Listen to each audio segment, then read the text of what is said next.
أهلا بيكم في مراجعة جديدة. عمرك جربت تفتح لعبة تقيلة أو موقع محجوب وتلاقي البينج بقى في السما والسرعة بقت سلحفة؟ طب سمعت عن فكرة التانيلينج بس خايف إنها تكون صعبة ومعقدة؟ النهاردة جايبالكوا الوحش اللي هيحللك كل ده ومجانا تماما. هنراجع مع بعض تطبيق ميني برونت. التطبيق ده مش مجرد VPN عادي، دي شنطة أدوات كاملة لكسر أي قيود إنترنت ممكن تقابلك. خليك معايا عشان هقولك على تريكات فيه، لو عرفتها هتبقى ملك السرعة في منطقتك. فيلا بينا على طول ندخل في مراجعة التطبيق، بس ما تنساش لو لسه ما اشتركتش في القناة اشترك دلوقتي وفعل جرس التنبيهات عشان توصلك كل مراجعات الابليكيشن الجديدة. واول حاجة لازم تعرفها عن التطبيق ده انه من نوعية التطبيقات اللي بيتقال عليها all in on، يعني مجمع لك كل بروتوكولات التشفير في مكان واحد.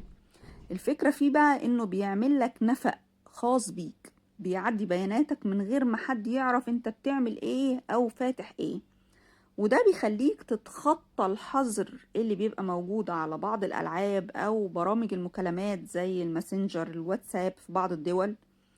الميزة الكبيرة هنا بقى انه بيدعم ال SSH وال V2 راي او ال Open VPN، يعني لو حاجة مقفلة معاك التانية هتفتح.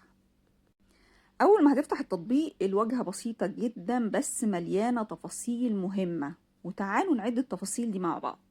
اولا هتلاقي قائمة للسيرفرات، هتلاقي سيرفرات من كل حتة في الدنيا، من امريكا، المانيا، سنغافورة، وفي سيرفرات مخصصة للالعاب عشان البنج يبقى مستقر.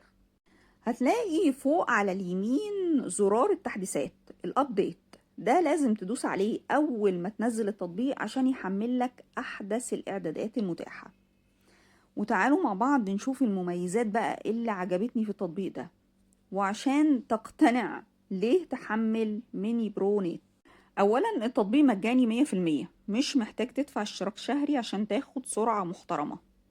وتاني ميزة وهي استقرار الاتصال، بتخليه ما يفصلش منك فجأة زي تطبيقات تانية كتير. تالت ميزة هو تخطي حظر الألعاب. الناس اللي بتلعب بابجي أو فري فاير وبتعاني من اللاج، السيرفرات اللي هنا متظبطة عشان تديك أقل تأخير ممكن. كمان بقى أهم ميزة والأهم الأهم الأهم بالنسبة لنا كلنا، الأمان.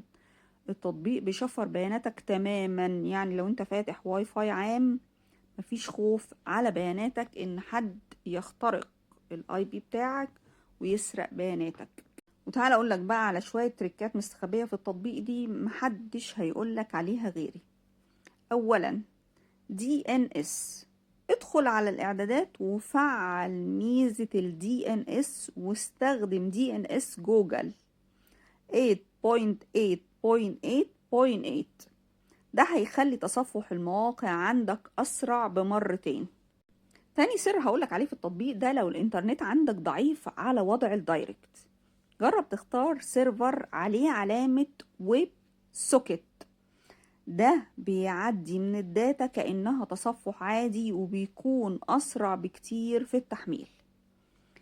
كمان تريك هقولك عليها هتوفر لك البطارية. التطبيق فيه خيار لو تليفونك بيقفل ال VPN لوحده في الخلفية عشان بيتقل التليفون بيسخن التليفون، فعل ميزة CPU ويك لوك. فعل الخيار ده ومستحيل يفصل منك مهما حصل. وفي النهاية لازم أقولك إن تطبيق ميني برونت حل ممتاز ومجاني كمان لأي حد بيدور على حرية حقيقية على الإنترنت. جربوا وقولي في التعليقات السيرفر اللي اشتغل معاك أسرع كان إيه. ما تنساش اللايك والشير عشان الكل يستفيد، واستناني في فيديو جديد.